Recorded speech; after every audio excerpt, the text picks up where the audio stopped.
पहले बंदूक वाले चोर चोरी करते थे, अब कलम वाले चोर चोरी करते हैं।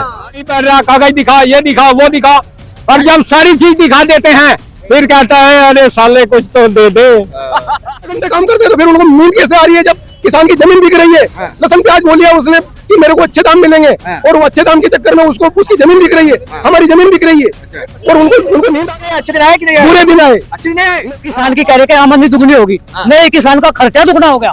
वो जो है जो आमदनी थी वो खत्म होगी। आत्महत्या करने के लिए किसान तैयार हो रहा है। जो पहले स्थिति दक्षिण में थी अब वो पश्चिम में पहुंच गई। लाइट तो हमारी पुरानी तक हुई दिख जाए, वहां हमारा उत्पीड़न नहीं दिख रहा। वहां पूंजीपतियों की सरकार है ये। अरे भाई आप आरएसएस के संगठन से आए हो? आरएसएस संगठन से आए हो? अरे भाई साहब मैंने आपको क्या बोला, मोदी जी अपनी शक्ति भूल गए। आज हम उन्हें याद दिलाने के लिए आए यहाँ दिल्ली। हमें यहाँ क्या है? आप तो कह रहे थे तो सही कहेंगे, कौन सही कह रही है कि कांग्रेस सुनो तो कोई बात गलत कह दिया। कांग्रेस इसमें क्या कह दिया भाई हमने?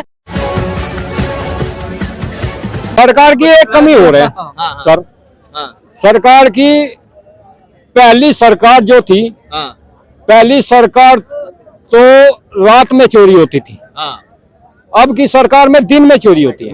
मतलब ये क्या बोल रहे हैं? मोदी जी चोरी कर रहे हैं दिन में चोरी हो रही है। अच्छा, पहले बंदूक वाले चोर चोरी करते थे, अब कलम वाले चोर चोरी करते हैं।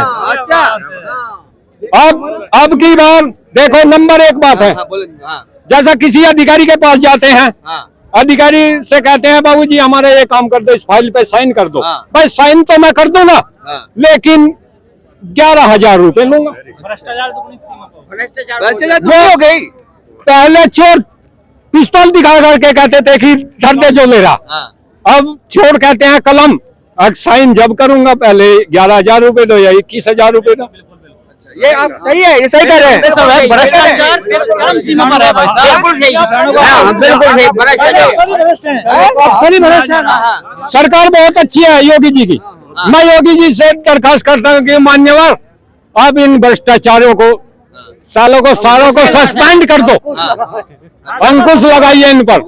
ये बहुत भ्रष्टाचार हो रहे हैं। अब तो मान लिया किसी को पकड़ ले, कोई मोटरसाइकिल लेकर आया, कहते हैं जूते नहीं पहन रहा, कागज दिखा, ये दिखा, वो दिखा, और जब सारी चीज दिखा देते हैं फिर कहता है अरे साले कुछ तो दे दे। सारा ही ले रहा है, सारा ही सामान ले रहा है, हम कहाँ जाएंगे, कुछ तो दे दे। अरे मोदी जी, योगी जी, इनका तो ख्याल करो। बहुत परेशान हो रही है दुनिया। नहीं कि महंगाई भी कुछ है मुद्दा, महंगाई भी मुद्दा आप लोगों के लिए। महंगाई बहुत होगी, महंगाई बहुत ज्यादा बहुत ज्यादा महंगाई है।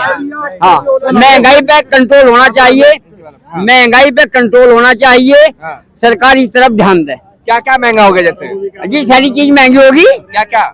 लोहा बहुत ऊपर जा लिया, सीमेंट बहुत ऊपर जा लिया, डीजल पेट्रोल ऊपर जा लिया जी। किसान के गन्ने का एक रेट नहीं बढ़ाया इन्होंने, किसान को कोई पेमेंट में वृद्धि नहीं करी भाजपा सरकार ने। तो उन्होंने कहा था भाई बहुत महंगाई की मार, अब की बार मोदी सरकार पूंजीपतियों को सहयोग करा, उनके कर्जे माफ करे, किसान संबंधी कोई कर्जा माफ नहीं हुआ। हाँ जी, हाँ जी, सब पूंजीपतियों को कर्जे माफ। पूंजीपतियों की सरकार है भाई साहब, ये पूंजीपतियों की सरकार है ये। अरे भाई आप भी आरएसएस के संगठन से आए हो? आरएसएस के संगठन से मैंने आए हो? अरे भाई साहब मैंने आपको क्या बोला, मोदी जी अपनी शक्ति भूल गए। आज हम उन्हें याद दिलाने के लिए आए यहाँ दिल्ली। हमें यहाँ क्या जरूरत है? आप जो कह रहे थे तो सही कहेंगे, कौन सही कह रही है कि कांग्रेस सुनो तो कोई बात गलत कह दिया। कांग्रेस इसमें क्या कह दिया भाई हमने? कोई भी बात जो बात है वो तो सही है। मानते हो कि कांग्रेस कह रही है रेल बिक रहा है, हवाई जहाज बिक रहा है? मैं बताऊं, मुझे 2014 से आज 2022 खत्म हो लिया, बस 2-4-10-15 दिन ही रह रहे खत्म होने में। ठीक है, 24 ही आ जाएगा अब। तो मुझे ये बताओ किसानों के लिए करा क्या? महंगाई मुद्दा नहीं है, महंगाई बराबर मुद्दा है, लेकिन असलियत मुद्दे पे आइए आप। असलियत मुद्दा ये बताना चाहता हूँ, अगर डीजल का दाम कम नहीं होगा तो आप जो फसल को जो उपज करेंगे तो वो कैसे होगा? तो महंगा होगा कि नहीं? बीच में होगा। मुद्दा है कि नहीं है ना? तो फिर महंगाई की मार कहाँ से पड़ रही है? मेरी बात सुनिए, मार पड़ रही है दलाल से। जो हमारा फसल बिकती है मंदे भाव में बिकती है, अगर आप बाजार में से लेने जाओगे खाद्य पदार्थ तो महंगा मिलेगा। हमारे गेहूँ 2,000 रुपए क्विंटल बिके। अब गेहूँ जो है, हमने चश्मदीद गवाह हूँ, मैंने 1 किलो सोयाबीन बेची और 1 लीटर डीजल लाया मैं। अब आज हमारी सोयाबीन का भाव आधा और 2 किलो सोयाबीन बेचनी पड़ती है जब जाके 1 लीटर डीजल आता है। और इसके साथ में भी पिछले 2 सालों से हमारे सामान्य से जो छोटी श्रेणी के किसान हैं, उन लोगों ने मेरे आसपास ही बहुत सारे लोगों ने जमीन बेच दी है। उसका कारण यह है कि उन्होंने प्याज लहसुन बोया और उसको उचित दाम नहीं मिला और उसका जो खर्चा आना चाहिए था वो भी उसको नहीं मिल पाया, इसलिए उन्होंने जमीन बेच दिया है। अब उन लोगों की हमारी समस्या है, हमें भी हमारे जो हमने खर्चा किया वो खर्चा नहीं मिला और ये सारी समस्याएं हमारे पर्वत पहाड़ नजर आई, इसलिए हमने यहाँ आंदोलन करा। भाई मोदी जी तो कहते थे भाई गरीब का बच्चा हूँ, गरीब आदमी हूँ, चाय वाला हूँ, गरीबों का दर्द जानता हूँ, तो क्या मोदी जी आप लोग का दर्द भूल गए? भूल गए होंगे तभी तो जाके हमको यहाँ आना पड़ा। अगर भूलते नहीं तो मेरी बात सुनिए, आपकी प्याज लहसुन का 2 साल से अगर भाव गिर रहा है तो क्या मोदी जी को नींद आ रही है? बताइए, आप बताइए। 6 घंटा सोते, 18 घंटा काम करते हैं। 18 घंटे काम करते हैं तो फिर उनको नींद कैसे आ रही है जब किसान की जमीन बिक रही है? लहसुन प्याज बोलिए उसने कि मेरे को अच्छे दाम मिलेंगे और वो अच्छे दाम के चक्कर में उसकी जमीन बिक रही है, हमारी जमीन बिक रही है और उनको नींद आ रही है इस बात के।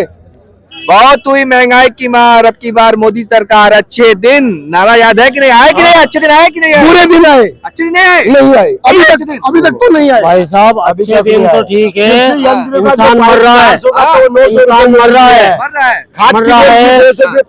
ये महंगाई तो ठीक है, किसानों का जो खास माल है जैसे कि यंत्र है उनका जीएसटी डबल कर दिया, खाने पीने चीज जीएसटी लगा दी, खाद नहीं मिल रहा है, एनपी डीएपी कुछ भी नहीं मिल रहा है। और तो मैं एमपी देवास आया हूँ, मैंने 8 किलोमीटर का रोड का प्रोजेक्ट तैयार करवाया पीडब्ल्यूडी से, डीपीआर बनवाई, भोपाल भिजवा दी एमपी।